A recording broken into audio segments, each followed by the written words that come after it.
Hello friends, welcome to Nidhi ma'am classes. और आज जो मैं टॉपिक लेने वाली हूँ वो है ग्लाइकोलाइसिस। जितनी भी साइकिल्स हैं जैसे कि ऑक्सीडेटिव फॉस्फोराइलेशन हो गया, क्रैब साइकिल हो गया, देन ये हो गया ग्लाइकोलाइसिस, तो मैं आज करा ही दूंगी। और उसके बाद जितनी भी साइकिल है, फोटो रेस्पिरेशन हो गया, ये सारी चीज़ें मैं इन वाली वीडियोज़ में कराऊंगी। सेल बायोलॉजी कंटिन्यू रहेगी आज भी और आगे वाली क्लासेस में भी। तो स्टार्ट करते हैं। कौन सा टॉपिक? ग्लाइकोलाइसिस। जो ग्लाइकोलाइसिस है वो एक ग्रीक वर्ड से बना है। ग्लाइको मतलब होता है शुगर, लाइसिस मतलब होता है ब्रेक डाउन। जो ग्लूकोज होता है उसका ब्रेक डाउन हमारी बॉडी करती है। हमारी बॉडी में जो सेल्स होती हैं उसके अंदर ग्लूकोज का ब्रेक डाउन होता है। और इस प्रोसेस को क्या कह दिया है? इस प्रोसेस को कहते हैं हम ग्लाइकोलाइसिस। अब जो ग्लाइकोलाइसिस होता है उसकी लोकेशन क्या होती है? तो सपोज अगर सेल है, सेल के अंदर मैंने बताया था आपको क्या क्या प्रेजेंट होता है। न्यूक्लियस होता है, this is plasma membrane, this is nucleus, और ये होता है साइटोप्लाज्म। ये जो साइटोप्लाज्म होता है इसके अंदर ये ग्लाइकोलाइसिस का प्रोसेस होता है, मतलब ग्लूकोज का ब्रेकडाउन यहाँ पर होता है। अब जो ग्लूकोज, ये जो ग्लाइकोलाइसिस साइकिल है वो सबसे पहले किसने डिस्कवर की थी? मसल सेल्स के अंदर ये दो साइंटिस्ट, गस्टॉव एम्डेन एंड ऑटो मेयरऑफ, इन दोनों साइंटिस्ट ने ये ग्लाइकोलाइसिस का पूरा डिपिक्शन किया था, इन दोनों साइंटिस्ट ने। लेकिन सबसे पहले फर्मेंटेशन जो यीस्ट में होता है उसको पता करने वाले कौन से साइंटिस्ट थे? He was Edward Buchner. So Edward Buchner, Gustav Embden and Otto Meyerhof, ये तीनों ही नाम बहुत इंपॉर्टेंट है ग्लाइकोलाइसिस की जब हम बात करते हैं। ग्लाइकोलाइसिस का प्रोसेस कहाँ पर होता है? This occurs in cytoplasm. अब पूरा का पूरा प्रोसेस देखते हैं कि होता क्या है ग्लाइकोलाइसिस में। जैसे ग्लूकोज है, ग्लूकोज हम जब डेली कंजम्पशन ऑफ फूड करते हैं उसके अंदर ग्लूकोज कंटेंट होता है। जो ग्लूकोज है उसका यूज जब हम करते हैं हमारी बॉडी, हम कहते हैं कि ग्लूकोज जो फूड हम ले रहे हैं, जो ग्लूकोज उसके अंदर है वो हमें एनर्जी प्रोवाइड कर रहा है। वो एनर्जी कहाँ पर, किस फॉर्म में प्रेजेंट होती है? एटीपी की फॉर्म में होती है। तो कैसे ग्लूकोज से एटीपी बन रहा है, ये पूरा का पूरा प्रोसेस ये बताता है। इसका जो लास्ट वाला पार्ट है जो पिरुवेट ये फॉर्म कर लेता है, इसके मेन फेट दो होते हैं। एक होता है कि ये एरोबिक, जब ऑक्सीजन प्रेजेंट है तब कैसे बिहेव करता है और क्या फॉर्म करता है, और दूसरा होता है एनारोबिक रेस्पिरेशन, जिसमें ऑक्सीजन एब्सेंट होता है तब ये कैसा बिहेव करता है। ठीक है, तो वो हम अगली वाले उसमें देखेंगे। क्रैब साइकिल वगैरह होता है तो वो बाद में देखेंगे। पहले हम सिर्फ मेन चीज क्या है, आज की वीडियो फोकस किसके ऊपर कर रही है? ग्लाइकोलाइसिस के। सो जो ग्लूकोज है वो ग्लूकोज 6 फॉस्फेट में चेंज हो जाएगा by the help of enzyme, क्या? हेक्सोकाइनेज। अब ये वाला जो स्ट्रक्चर है ये किसका स्ट्रक्चर है? ये स्ट्रक्चर है ग्लूकोज का। ये एक 6 कार्बन कंपाउंड है, 1 2 3 4 5 एंड 6 कार्बन कंपाउंड है ग्लूकोज। यहाँ पे ये जो हेक्सोकाइनेज है, जहां पर भी टर्म काइनेज आ जाए इसका मतलब होता है यहाँ पर फॉस्फेट ग्रुप का ट्रांसफर होना है। फॉस्फेट ग्रुप को ट्रांसफर करने वाला जो कंपाउंड होगा वो कौन सा होगा? एटीपी होगा, एडिनोसिन ट्राइफॉस्फेट। इसमें 3 फॉस्फेट जुड़े हुए हैं, एक फॉस्फेट को ये किस में दे देगा? ग्लूकोज के अंदर ऐड कर देगा, और खुद चेंज किस में हो जाएगा? एडीपी में चेंज हो जाएगा। तो ये जो फॉस्फेट लगेगा वो कहाँ पर लगेगा? वो इस वाले कार्बन के ऊपर ऐड हो जाएगा जो 6 कार्बन है। तो अगर 6 कार्बन पे ऐड हो रहा है तो मतलब क्या हुआ? ग्लूकोज 6 फॉस्फेट, 6 कार्बन पे फॉस्फेट ऐड हो चुका है ग्लूकोज में। काइनेज का मतलब हमेशा याद रखना, जहां पर भी ऐसा ये रोल क्या प्ले करता है? ये फॉस्फेट का डोनेट करता है, फॉस्फेट ग्रुप का जहां पर एडिशन हो रहा है वहां पर आएगा ये काइनेज एंजाइम। सो हेक्सोकाइनेज। और मैग्नीशियम जो आयन है वो इंपॉर्टेंट यहाँ रोल प्ले करता है इसकी वर्किंग में, हेक्सोकाइनेज की वर्किंग में। अब ये फॉस्फेट यहाँ पर ऐड हो चुका है, उसके बाद ग्लूकोज 6 फॉस्फेट किस में चेंज होएगा? फ्रक्टोज 6 फॉस्फेट में चेंज हो जाएगा। यहाँ पर होगा आइसोमेराइजेशन। आइसोमर क्या होते हैं? ऐसे कंपाउंड जिनके अंदर नंबर ऑफ कार्बन और नंबर ऑफ एटम्स वो तो सेम है, लेकिन उनका जो स्ट्रक्चर है, जो उनका अरेंजमेंट है वो वेरी करता है। जैसे कि आप देख सकते हैं यहाँ पर जो ये ग्लूकोज है इसके अंदर क्या है? ऐसा स्ट्रक्चर फॉर्म हो रहा है 6 कार्बन का, और इसके अंदर ऐसा स्ट्रक्चर फॉर्म हो रहा है। तो यहाँ पर स्ट्रक्चर वेरी कर रहा है, नंबर ऑफ कार्बन क्या है? सेम है। तो ये कौन से क्या कहलाएंगे? ये होते हैं आइसोमर। तो यहाँ पर जो एंजाइम याद कैसे कर सकते हैं आप, जब यहाँ पर प्रोसेस हो रहा है आइसोमराइजेशन, तो एंजाइम कौन सा यहाँ पर इन्वॉल्व होगा, आइसोमेरेज। समझ आई बात। सो फॉस्फोग्लूको आइसोमेरेज एंजाइम है जो ग्लूकोज 6 फॉस्फेट को फ्रक्टोज 6 फॉस्फेट में चेंज करता है। यहाँ पर हो गया, ये हो गया फ्रक्टोज 6 फॉस्फेट। अब फ्रक्टोज 6 फॉस्फेट का जो एडिशन होगा वो किसके अंदर होगा, एक और फॉस्फेट जुड़ेगा किसके अंदर, फ्रक्टोज 6 फॉस्फेट के अंदर। अब मैंने बताया था कि जहां पर फॉस्फेट का एडिशन हो रहा है वहां पर कौन सा एंजाइम यूज होगा, काइनेज। तो याद रखना यहाँ पर भी काइनेज यूज हो रहा है। तो नाम क्या है एंजाइम का, फॉस्फोफ्रक्टोकाइनेज। फ्रक्टोज का यहाँ पर इन्वॉल्वमेंट है तो ये आसानी से याद हो सकता है, फॉस्फोफ्रक्टोकाइनेज। फिर यहाँ पर मैग्नीशियम आयंस, यहाँ पर भी मैग्नीशियम आयन है, यहाँ पर भी मैग्नीशियम आयन है। जहां पर काइनेज एंजाइम यूज हो रहा है वहां पर मैग्नीशियम आयन यूज होगा। याद रखी जा सकती है ये बात। काइनेज के बारे में मैंने आपको बताया, आसानी से एंजाइम्स याद हो सकते हैं। अब क्या हुआ कि यहाँ पर एक और फॉस्फेट की जरूरत है क्योंकि यहाँ पर बनाना है 1,6-बिस-फॉस्फेट। तो ये फॉस्फेट कौन देगा, ये देगा एटीपी, क्योंकि इसके पास 3 फॉस्फेट है, खुद ये कन्वर्ट हो जाएगा एटीपी में और एक फॉस्फेट दे देगा फ्रक्टोज 6 फॉस्फेट को। तो ये जो फॉस्फेट है, 2 फॉस्फेट डिफरेंट कार्बन से जुड़ गए। जब भी कभी 2 फॉस्फेट डिफरेंट कार्बन से जुड़ते हैं तो उसका यहाँ पर जो टर्म यूज होता है वो होता है बिस, BIS। और अगर ये सेम ही कार्बन से 2 या 3 फॉस्फेट जुड़े रहे हैं, जैसे एडिनोसिन ट्राइफॉस्फेट एटीपी में जुड़े रहते हैं, तो वहां पर ट्राई या डाई वर्ड यूज होता है। जहां पर ये डिफरेंट कार्बन से जुड़े होते हैं तो वहां पर बिस फॉस्फेट यहाँ पर, इसलिए ये नाम दिया गया है। तो क्या बन गया है, फ्रक्टोज 1,6-बिस फॉस्फेट। ये जो यहाँ पर है, हम एटीपी प्रोवाइड कर रहे हैं कंपाउंड्स को। जब एटीपी का दे रहे हैं तो एक तरीके का प्रिपरेटरी फेज है। तो 5th स्टेप तक ये प्रिपरेटरी फेज है, उसके बाद पे ऑफ फेज होगा, मतलब हमें एटीपी मिलेगा। यहाँ पर हम प्रोवाइड कर रहे हैं एटीपी, यहाँ पर हमें एटीपी मिलेगा। तो यहाँ पर ये बन गया फ्रक्टोज 1,6-बिस-फॉस्फेट। बिस का आपको समझ आ गया होगा क्यों नाम पड़ा है बिस।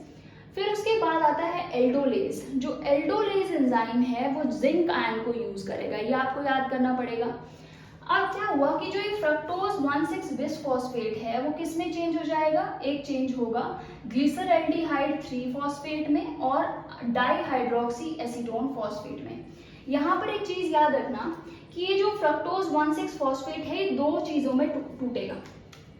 किस किस में, एक तो इस वाले कंपाउंड में ब्रेक होगा और एक इस वाले कंपाउंड में ब्रेक होगा, क्योंकि इसके अंदर कितने कार्बन है, इसके अंदर 6 कार्बन है और ये जो यहाँ पर ग्लिसरैल्डिहाइड 3 फॉस्फेट है और डाईहाइड्रोक्सी एसीटोन फॉस्फेट है, ये दोनों क्या है, 3 कार्बन है।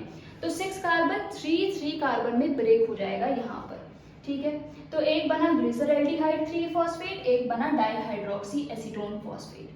ये जो डाईहाइड्रोक्सी एसीटोन फॉस्फेट है ये दोबारा किस में कन्वर्ट हो जाएगा, ये कन्वर्ट हो जाएगा ग्लिसरैल्डिहाइड 3 फॉस्फेट में। और ग्लिसरैल्डिहाइड 3 फॉस्फेट फिर आगे के जितने भी स्टेप होंगे उसके जरिए होंगे, ये यहाँ पर इन्वॉल्व नहीं होगा, ये इसी में ही चेंज हो जाएगा। तो क्या होगा, ये तीनों 3 कार्बन से बना है, ये भी 3 कार्बन से बना है, ठीक है। तो क्या हुआ, नंबर ऑफ कार्बन सेम है लेकिन इनका जो अरेंजमेंट है वो डिफर करता है। तो क्या हो गया यहाँ पर एक तो है एल्डोज, एक है कीटोज। कीटोज का मतलब होता है जिसके अंदर कीटोन ग्रुप प्रेजेंट है, जिसके अंदर एल्डिहाइड ग्रुप प्रेजेंट है, उसको कहते हैं एल्डोज। तो ये वाला तो है एल्डोज और ये है कीटोज, शुगर है। तो क्या होगा, इनका आइसोमराइजेशन होगा। तो एंजाइम कौन सा यूज हो रहा है, आइसोमेरेज। याद रखने का आसान तरीका कि आइसोमराइजेशन जहां हो रहा है वहां पर आइसोमेरेज यूज होगा। और ट्राइओज क्या होता है, 3 number of carbon, so triose phosphate isomerase, याद हो जाएगा, ठीक है।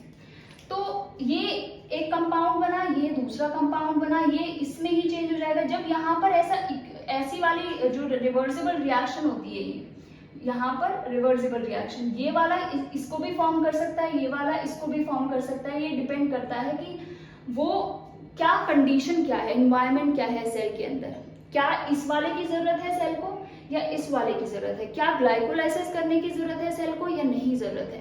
तो उस पर डिपेंड करता है रिवर्सिबल रिएक्शन। इस वजह से ये भी रिवर्सिबल है, ये भी रिवर्सिबल है। ये रिवर्सिबल रिएक्शन नहीं है, ये फ्रक्टोज 6 फॉस्फेट फ्रक्टोज 1,6 बिसफॉस्फेट ही बनाएगा। This is also not a reversible reaction, ये भी एक ही डायरेक्शन में मूव करेगा। तो यहाँ पर क्या बन गया, ग्लिसरल्डिहाइड 3 फॉस्फेट बना। ग्लिसरल्डिहाइड 3 फॉस्फेट क्या करेगा, अब ये चेंज किस में होगा, 1,3 बिसफॉस्फोग्लिसरेट में। 1,3 बिसफॉस्फोग्लिसरेट मतलब एक फॉस्फेट यहाँ था, अब एक और फॉस्फेट इसमें ऐड होगा, ठीक है। तो यहाँ पर ग्लिसरल्डिहाइड 3 फॉस्फेट डिहाइड्रोजनेज का यूज होगा, और जो यहाँ पर क्या प्रोवाइड कर रहा है, फॉस्फेट ग्रुप को प्रोवाइड कर रहा है, वो क्या है, ये दिस NAD से NAD पॉजिटिव। तो ये यहाँ पर दो फॉस्फेट ऐड हो रहे हैं, 2 हाइड्रोजन आयन फॉर्म हो रहे हैं, यहाँ पर एडिशन हो गया है फॉस्फेट का।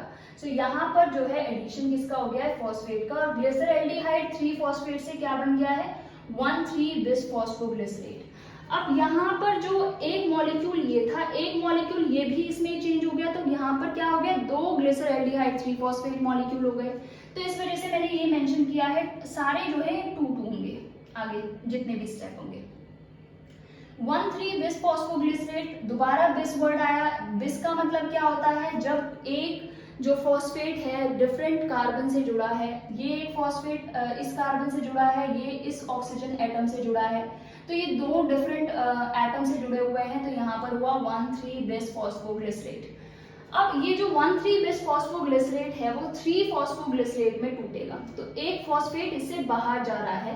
ये फॉस्फेट बाहर जा रहा है वो किसको प्रोवाइड कर रहा है, ये प्रोवाइड कर रहा है ADP को, एडिनोसिन डाइफॉस्फेट को। जो एडिनोसिन डाइफॉस्फेट है उसके पास एक और फॉस्फेट आ जाएगा, तो क्या बनाएगा, ATP का फॉर्मेशन यहाँ पर हो जाएगा। तो 2 ATP फॉर्म हो रही है by the help of enzyme phosphoglycerate kinase. Phosphoglycerate easily याद हो जाएगा अगर आपको ये वाला कंपाउंड याद हो गया, फॉस्फोग्लिसरेट काइनेज। यहाँ पर मैंने आपको बताया था जहां पर भी फॉस्फेट का इन्वॉल्वमेंट हो रहा है, ट्रांसफर हो रहा है फॉस्फेट, तो वहां पर एंजाइम कौन से यूज होते हैं, काइनेजेस। फाइन, तो ये हुआ 1,3 फॉस्फोग्लिसरेट बिसफॉस्फोग्लिसरेट 3 फॉस्फोग्लिसरेट में चेंज हो जाएगा, एक फॉस्फेट यहाँ से रिमूव हो चुका है। तो ये वाला जो फॉस्फेट है क्या हो गया है, रिमूव हो गया है, ये यहाँ पर बचा है।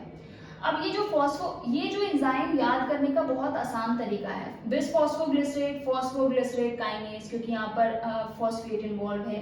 3 फॉस्फोग्लिसरेट है तो फॉस्फोग्लिसरेट म्यूटेज हो गया।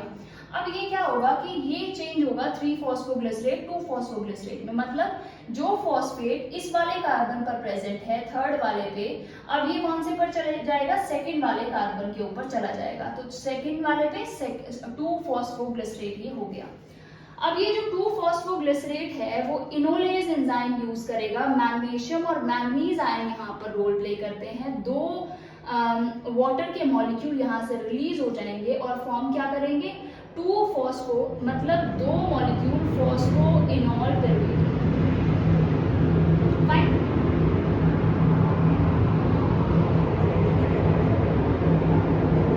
फॉस्फो इनॉल पिरुवेट के 2 मॉलिक्यूल यहाँ पर फॉर्म हो जाएंगे।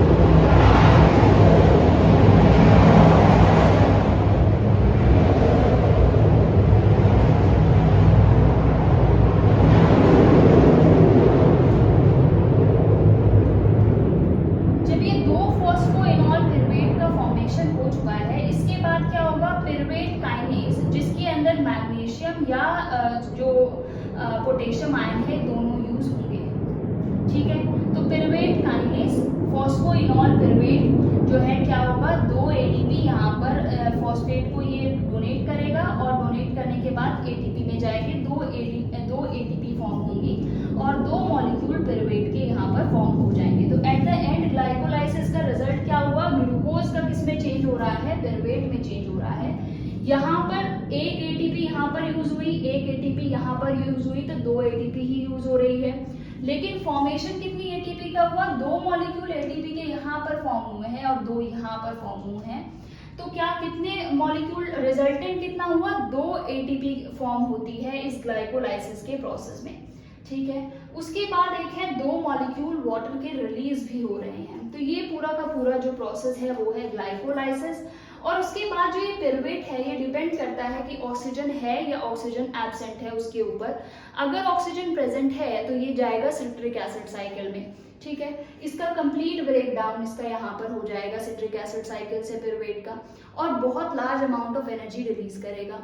अगर वहाँ पर क्या नहीं है, ऑक्सीजन नहीं है प्रेजेंट, तो ये डिफरेंट पाथवे फॉलो करता है, ठीक है। तो ये पूरा का पूरा जो प्रोसेस हुआ वो कौन सा हुआ, ग्लाइकोलाइसिस का। और अगर आपको ये वीडियो पसंद आई है तो लाइक कर देना और चैनल को सब्सक्राइब कर देना, ज़्यादा से ज़्यादा शेयर कर देना। Thank you very much.